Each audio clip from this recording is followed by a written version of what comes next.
Now that the generation is over, the question must be asked. Who won? Welcome to WatchMojo, and today we'll be putting the Xbox One against the PS4 to see who won the 8th console generation. This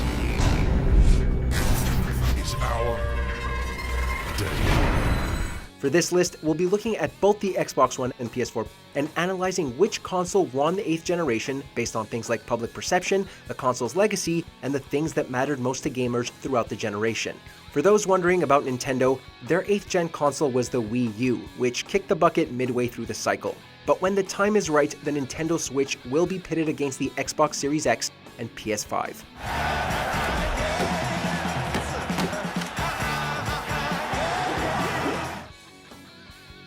Round 1. Different versions.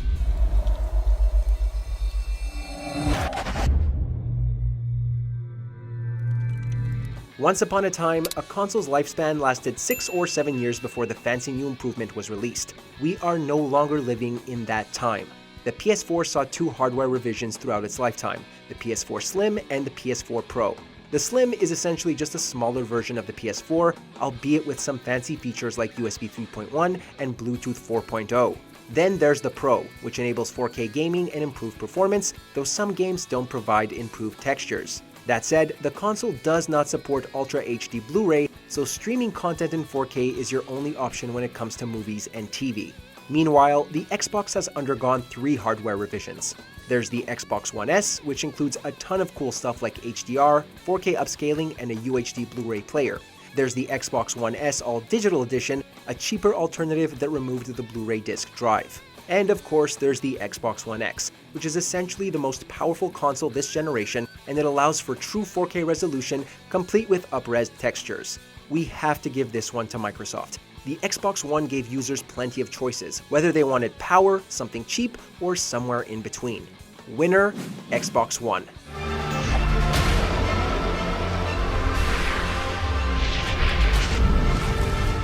Round 2. Backwards compatibility.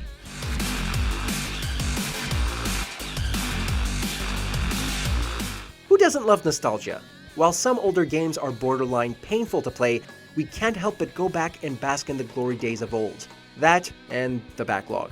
Why, yes, we are getting to that game that has been sitting there for the past 5 years, thank you very much. Backwards compatibility is a major issue for gamers and console makers alike. So, how did the respective corporations tackle the issue of backwards compatibility for this generation? Sony went the streaming route, and it was not pretty. Sony launched PlayStation Now in 2014, a cloud-based streaming service that allows subscribers, yes, you have to pay for this service, to stream PS3 games on the PS4. Not only do you have to pay for the service, the prices are a bit outlandish. And not only that, but the streaming quality is notoriously terrible. It's laggy as hell, it only streams in 720p and stereo sound, it's plagued by disconnection issues, and God forbid you have slow broadband speed. If you do, then you literally can't use PS Now. No, seriously, it says so right on the support website. Oh, you can purchase digital PS2 games to play on the PS4, but not only is the selection limited, but even if you own the disc of the games that are there, you still have to re-buy the games. Meanwhile, Microsoft went with, well, normal backwards compatibility. I'm pleased to announce Xbox One backward compatibility. You can play the original Xbox and Xbox 360 games through the Xbox One, and you can even play them through the original discs. Not only that, but selected backwards compatible games like Assassin's Creed and Fallout 3 benefit from the Xbox One X enhancements, which includes increased resolution to 4K, HDR implementation, and Dolby Atmos sound.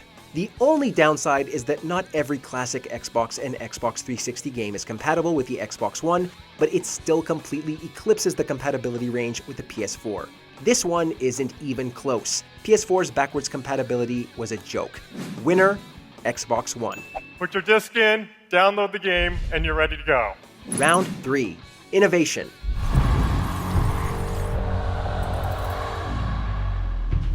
At a time when consoles are virtually identical to each other, companies need to pull out all the stops in order to innovate. Perhaps the biggest innovation that Sony made this generation was the PlayStation VR. The PSVR launched for a surprisingly affordable $399 back in October 2016 and has since sold over 5 million units. While it obviously paled in comparison to the more expensive and robust Oculus Rift and Vive, the PSVR had affordability and ease of use on its side. It allowed virtual reality gaming to break into the mainstream, and it proved that Sony was willing to make big steps to help bring console gaming into the future. There are also a few interesting accessories to be found, including controller charging stations, wireless headsets, external hard drives, and the PlayStation camera. Meanwhile, Microsoft decided to focus on gaming rather than spearheading technological innovations. Yes, Oculus Rift owners are able to stream Xbox One games through the headset, but that doesn't seem as accessible as the PSVR, or as cheap. Xbox Play Anywhere allows you to play digital games through the Xbox One and a PC, and the Xbox Game Pass brought streaming to the video game industry. It was something we were all wondering about, and now it's here, and we can only assume that it's going to get better. And then there's the Kinect. Well, long story short, it being forcibly bundled and always on with the Xbox One is part of the reason why the console suffered a disastrous launch. Like the PS4, the Xbox One also has some killer accessories, including the Elite controller and the Play and Charge kit. This is a close one, but we have to give this one to the PlayStation. While Play Anywhere, the Game Pass, and Rift streaming are great, the PSVR is a monumental and accessible shift into the future of gaming, whereas Kinect nearly killed the Xbox. Winner, PS4. Easy.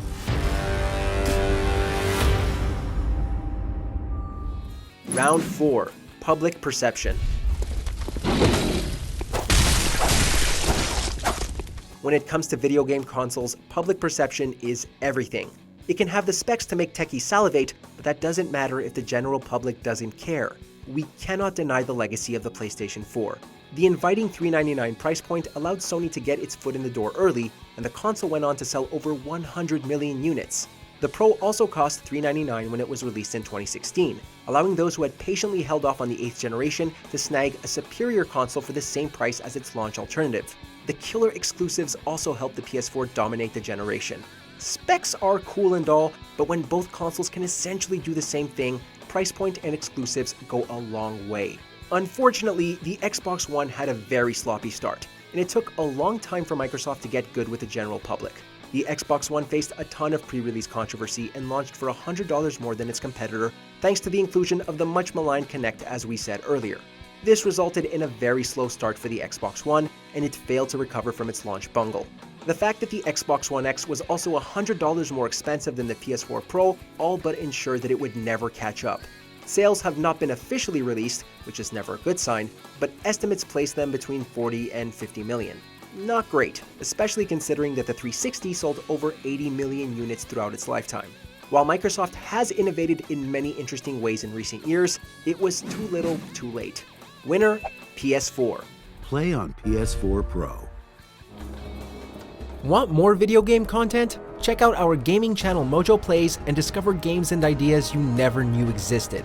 With more lists, breakdowns, and our latest series, Arcade Roulette. Justin and John are in. Oh. Hey, is that Porky Pig? There's a lot of things being ripped off in this game.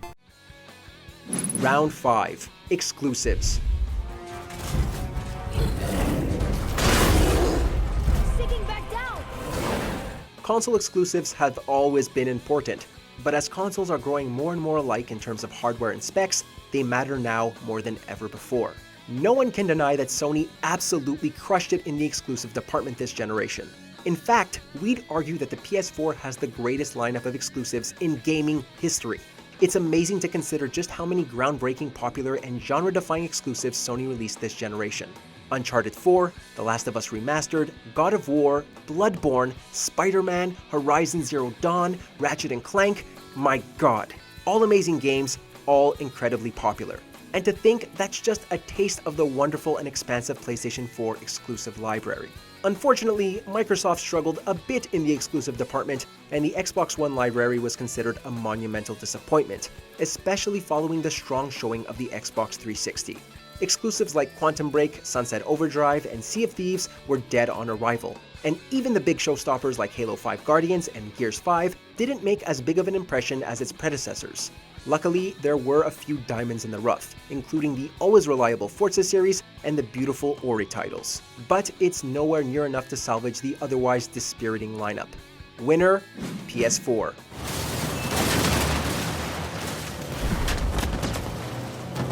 In the end, we have to give the edge to the PlayStation 4. While the Xbox One has stellar backwards compatibility and a better lineup of console revisions, it can't compete with the PS4's fantastic exclusives, its general public perception, or the PSVR.